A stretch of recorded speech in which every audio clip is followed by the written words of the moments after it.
Hallelujah! Reintroducing the one and only best of all times, Papa Augustine Pedro Malunga, rising star.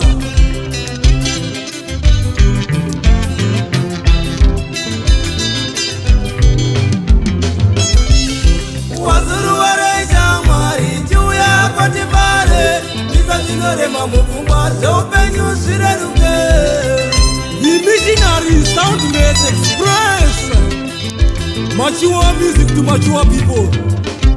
Imari ere ya usina kana mushando webasa chairo singa shanda nesimba. So far so good. Ezo waya zitaura ko unazodei. Mudi wa ere ya kuramba kana atorwa ninguwa murufu. Zoza izi zinowanikwa mukurarama.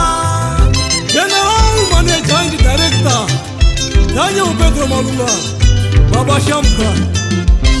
Joko jina para zapumba zese mweya. Zikoka kufunganya shaka tama. Mama Pamela Simonyo. Wakaroba fazwa mranda kazi. Namo aziperekani nekufunganya shirinani uyanane utake mazano. Big man, God knows Kadenga. Mudara. Yero basa. Tambale wangopi we mazano nazo basirike. Yenda okugereke mwari bapindire. Patrick Nyanzenza Nyadomane. Uyu ka. Bada mshina zawira wangu. Sausina solushani nazo sisi uyeze shimwe zinakurerukira pane kutakura komo. Unaje Studios Mudari the best. Olina Nasone, the producer himself.